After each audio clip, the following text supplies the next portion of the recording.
নমস্কার, আমার চ্যানেলে সবাইকে স্বাগত জানিয়ে আমি আজকে রেসিপি শুরু করব। আজকে আমার রেসিপিতে রয়েছে রসবড়া পিঠা, অনেকে রসবড়া মিষ্টিও বলে থাকেন। তো আমার এই ভিডিওটা আশা করি আপনার শেষ পর্যন্ত দেখবেন, আর যদি ভালো লাগে আমার চ্যানেলটিকে সাবস্ক্রাইব করবেন আর আমার চ্যানেলের সাথেই থাকবেন। তো চলুন রেসিপিটা শুরু করা যাক। উনুনটা ধরিয়ে নিয়েছি আর উনুনে আমি কড়াই বসিয়ে দিয়েছি। কড়াইতে এখন দিয়ে দেবো ঘি।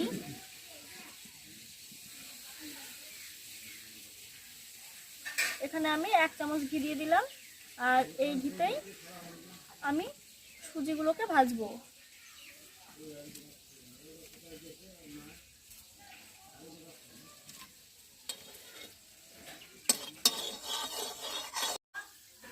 ঘিতে দিয়ে দিচ্ছি সুজি, আর এখানে আমি 1 কাপ সুজি নিয়েছি।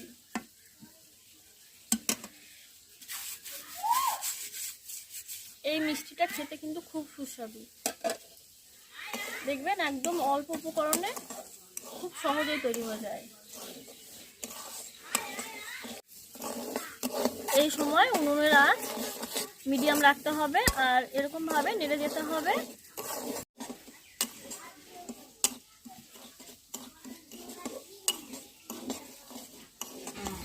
3-4 মিনিট ধরে এই সুজিগুলোকে ভেঙে নিয়েছি, আর এখন আমি এর ওপরে দিয়ে দেব দুধ।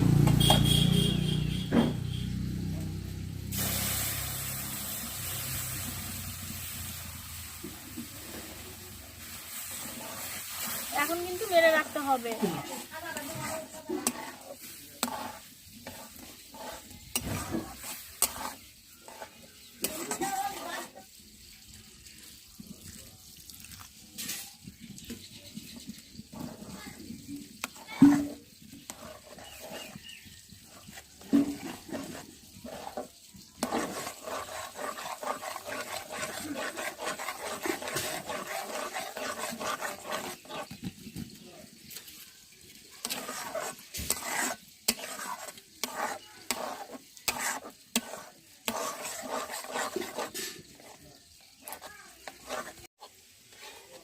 আমি এরকম ভাবে নেড়ে নেড়ে একটা ডো তৈরি করে নেব।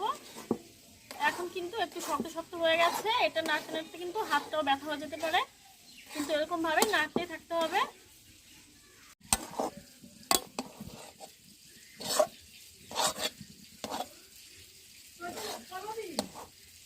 এখন আমি নামিয়ে নেব।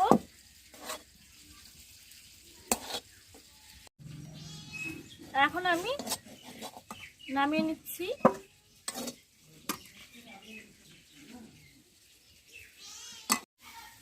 নামিয়ে নিয়েছি, এখন এর মধ্যে দিয়ে দিচ্ছি আমুল পাউডার,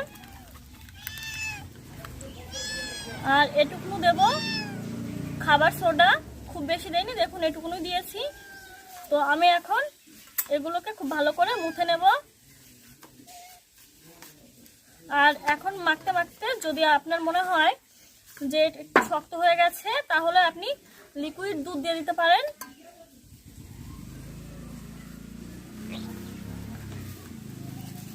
এরকম ভাবে আমি 5-6 মিনিট খুব ভালো করে এরকম ভাবে মেখে নেব। আমি এরকম ভাবে 5 মিনিট মেখে নিয়ে আমি এরকম একটা ডো তৈরি করে নিয়েছি, আর এখন আমি এরকম ভাবে গোল গোল করে নেব। কালকে আমি শুক্তো রান্না করেছিলাম, তো কাঁচকলা কেটেছিলাম, ওই সবজি কাটতে গিয়ে আমার হাত এরকম কালো হয়ে গেছে। দেখুন আমি এরকম ভাবে গোল করে নিয়েছি।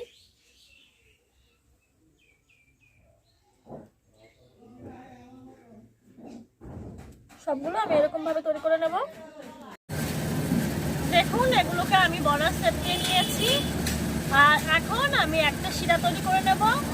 তার জন্য আমি কড়াইতে আমি এখন দিয়ে দিচ্ছি জল।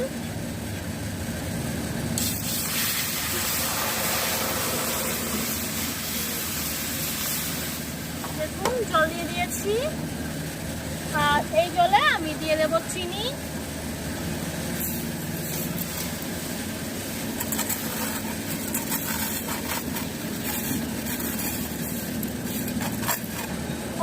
এলাচ আমি এর মধ্যে দিয়ে দেব।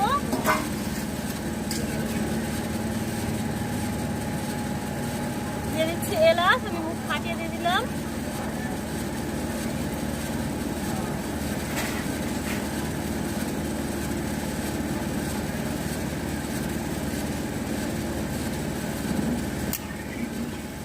শিরাটা তৈরি করে নেব।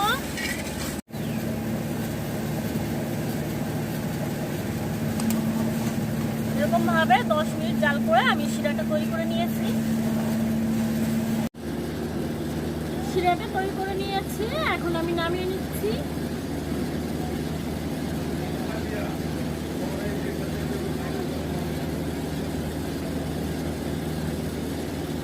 কড়াইতে দিয়ে দিয়েছি তেল, তেলটা গরম করে নেব।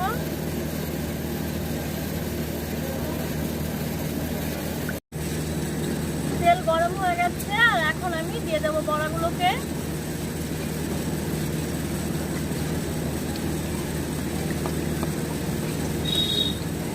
আমি এরকম ভাবে সবগুলো বড়া ভেজে নেব।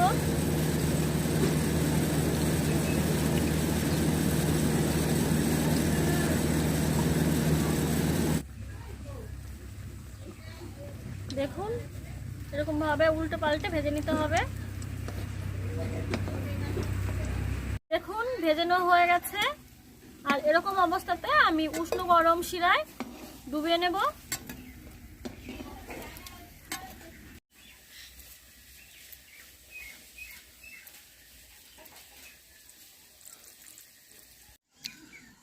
সব রসবড়াগুলোকে আমি শিরায় দিয়ে দিয়েছি। দেখুন শিরাটা মনে হচ্ছে একটু কম হয়ে গেছে, তো এরকমভাবে আমি 1 ঘন্টা রেখে দেব।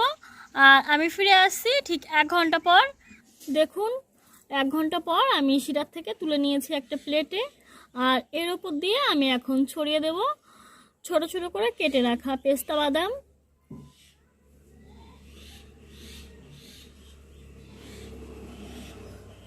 দেখুন দেখতে কতটা সুন্দর হয়েছে।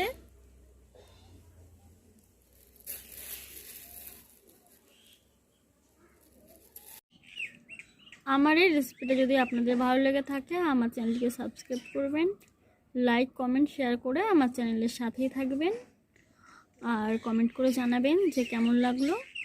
দেখা হবে নতুন কোনো ভিডিও নিয়ে। এতক্ষণ আপনারা সুস্থ থাকুন, ভালো থাকুন, ধন্যবাদ।